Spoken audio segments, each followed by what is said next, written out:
Shalom, selamat pagi, selamat berjumpa kembali melalui Renungan Harian Toraya edisi Selasa 14 Juni 2022. Apa kabar saudara-saudara di rumah? Semoga dalam keadaan sehat. Sebelum kita membaca bagian firman Tuhan pada pagi hari ini, mari kita meminta pertolongan kepada Tuhan. Kita berdoa. Bapa kami di dalam surga, Bapa yang kami sembah melalui anak-Mu Yesus Kristus, kami naikkan puji-pujian dan syukur kami kepadamu Tuhan di pagi hari ini, karena betapa baik Engkau di dalam kehidupan kami. Kami bersyukur atas hari yang baru yang Tuhan karuniakan buat kami.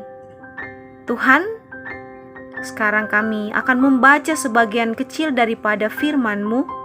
Kami mohon penyertaan Roh Kudus, agar firman ini tertanam baik di dalam hati kami masing-masing. Kami sudah siap mendengarkan Tuhan, di dalam nama Tuhan Yesus Kristus. Amin. Pembacaan firman Tuhan pada saat ini yaitu terambil dari kitab Lukas pasal 1 ayat 46 sampai ayat yang ke-56. Saya akan membacakan ayat yang ke-51 sampai ayatnya yang ke-53. Firman Tuhan, Ia memperlihatkan kuasanya dengan perbuatan tangannya dan mencerai-beraikan orang-orang yang congkak hatinya. Ia menurunkan orang-orang yang berkuasa dari tahtanya dan meninggikan orang-orang yang rendah. Ia melimpahkan segala yang baik kepada orang yang lapar dan menyuruh orang yang kaya pergi dengan tangan hampa. Amin. Jiwaku memuliakan Tuhan. Saudara-saudara, tema itu yang akan menjadi perenungan kita pada pagi hari ini. Dalam bahasa Toraja dikatakan, Dia tangku umpeng kalangkai puang matua. Saudara yang dikasihi oleh Tuhan, Karl Marx terkenal dengan teori pertentangan kelas.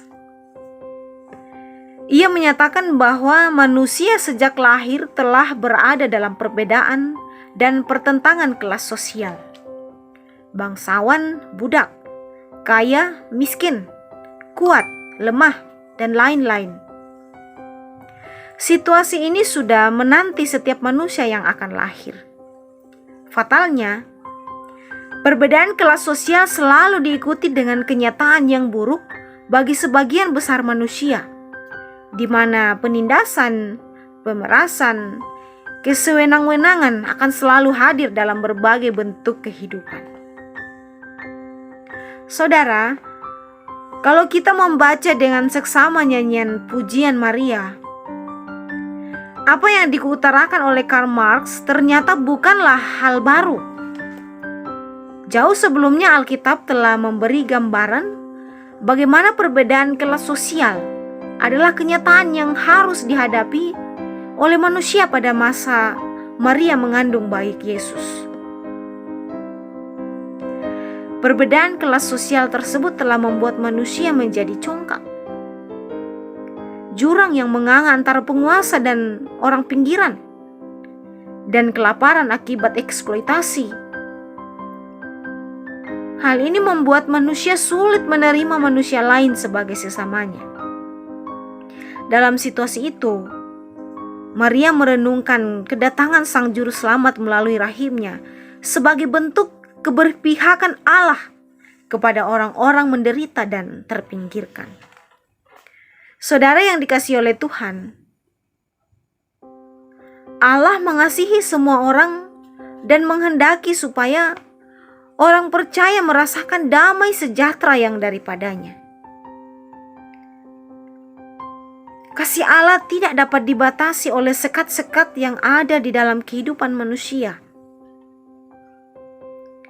Allah sangat peduli kepada orang-orang yang terpinggirkan dan tertindas. Allah telah memberikan kelegaan kepada Maria. Demikian pun bagi kita, jika kita senantiasa setia dan hidup dalam pengharapan kepadanya.